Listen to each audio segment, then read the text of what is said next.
Okay, what's up YouTube? I've never made a video like this before, and I decided to make this to document the partial restoration of this 1987 325i that I just brought home yesterday, mostly in hopes that you guys will give me some tips and hints about working on these.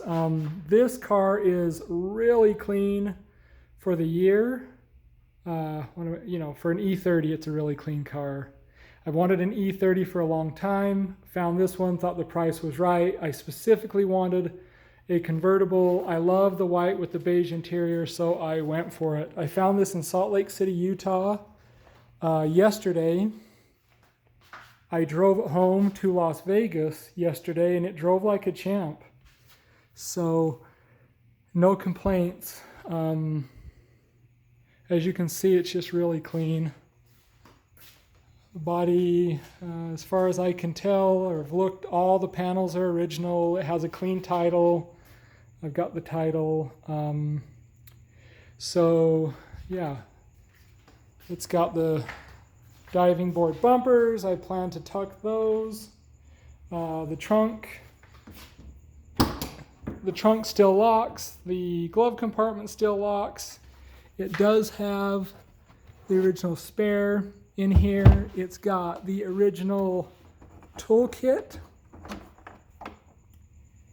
I'm just missing that ratchet head right there, but I can just throw another one in there if I really want to. But it's got, let me turn my lights on. Let's see. Why isn't my, I'm not sure why my trunk lights aren't turned on. They turned on yesterday. It's got the original jack and tools there as well. So, moving on, this leather is in pretty good condition. Again, for an E30, I think it's in really good condition. I don't see a lot of videos with this leather all intact, especially not in a convertible. So this is a car that, from 10 feet away looks immaculate, from 3 feet away looks good. From this far away, you see there are some flaws. This stuff is coming unstitched. It's not ripped, it's unstitched. So I'm gonna take that to an upholsterer and see what they can do. That is just totally crapped out. That seat is in really good condition, as are the back seats for the most part. There is one spot right there that is, and that's ripped. That's not coming unstitched. So anyway, sound system sounds really good for this car. Center cluster, everything for the most part functions as it should.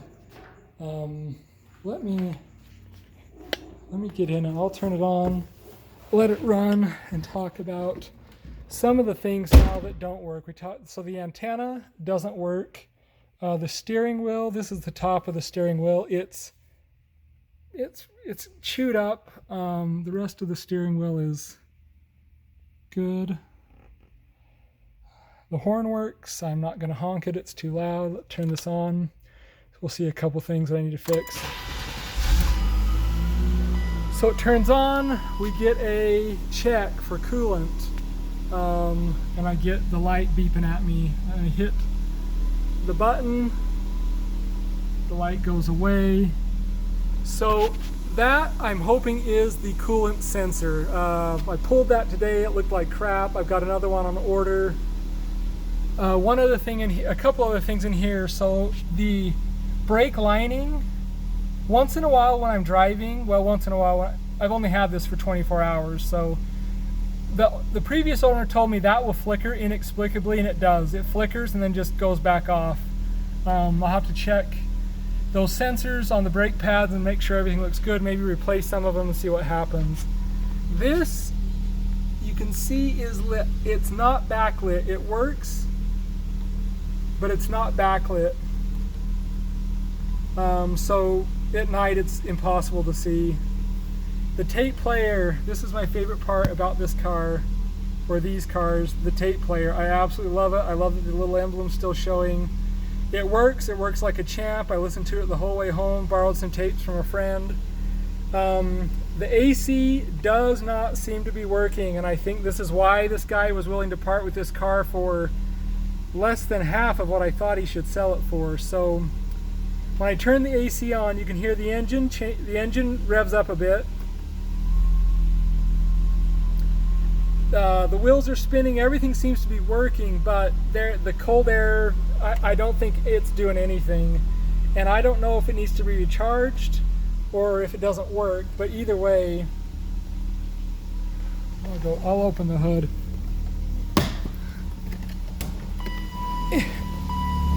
The chime works, you're not going to ever accidentally leave that door open. So under the hood, anyway, for the AC,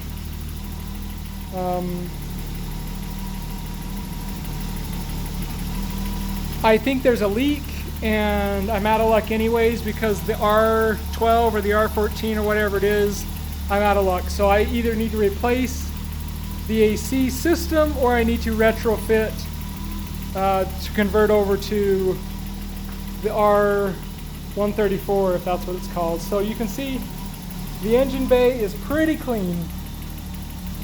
Fuses. This yellow stuff, the guy said it was from a protectant coating that was put on it when it was new to keep whatever, and I guess it sort of worked, but it's ugly, so eventually I will definitely try to get rid of that. And you can see that one of the previous owners has gone through here. I think some of these hoses are new. Let me go to the other side. Some of these hoses look relatively new. There's some things that I'm not sure. But the battery's new. But this is the sensor I think is crappy. I hope it's the sensor because that's an easy fix. But you see down here, that's spinning, it's doing what it should. I don't know if you guys know how to tell me if this is holding pressure, if there's any indicators, but I can tell you underneath the compressor, somebody has put that dye, and there is bright green, toxic dye coming out. It's not dripping, but it's coming, at some point somebody put some in there and that's where it came out, was on one of the sills of the compressor. So I am probably just out of luck where the compressor's concerned. Let me get you under here. So something I noticed, I'm gonna turn the car off. Let me pause this. Okay, so something I noticed, when this guy sold me the car, he said there are no drips. So when I got home, it's 400 plus miles. Last night there were a few drips. None of these are the drips. They wiped right up. It was just clean oil. So today, I cleaned everything up, and this sat in the garage for 12 hours today, and there were no drips today, none whatsoever. But looking under here, you can see the steering rod. That boot seems to be intact just fine, but it's got old oil on it. I think that's the oil pan. It's got oil all over it. And then the steering rod on the other side is the same situation.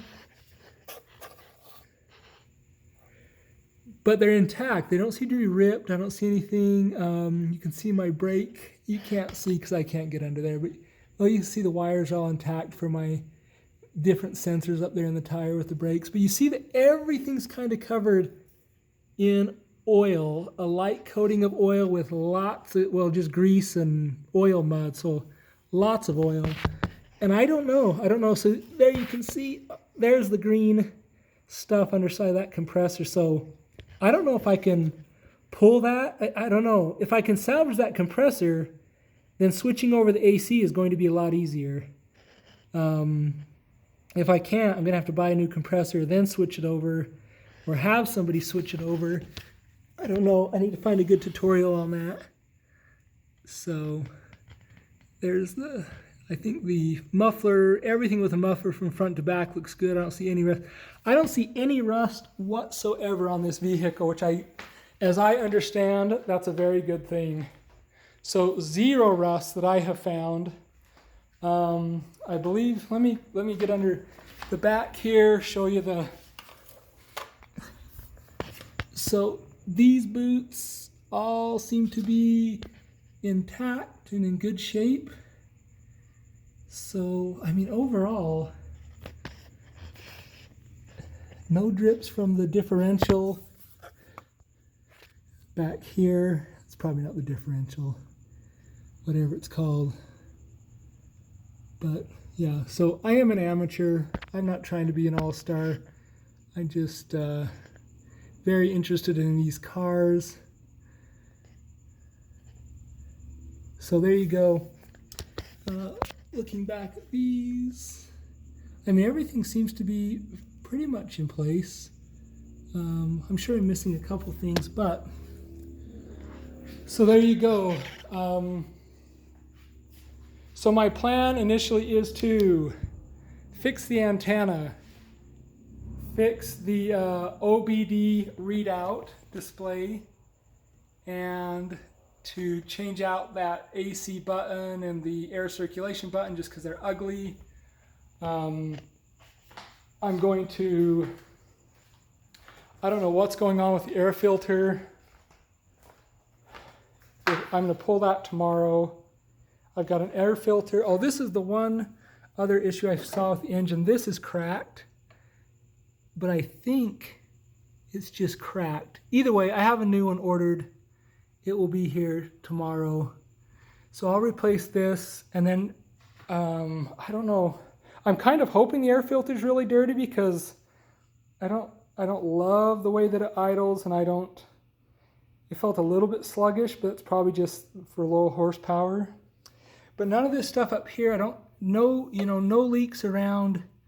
It's just dry, dusty stuff, but no leaks up here that I can see. And again, over to this side, lots of that yellow crap on this header. Is this called the header, the block? Whatever. I gotta learn my terms. But I see people painting these. They look really great. I've got to get this stuff off of here, but one step at a time. So I don't see any major leaks anywhere. I hope.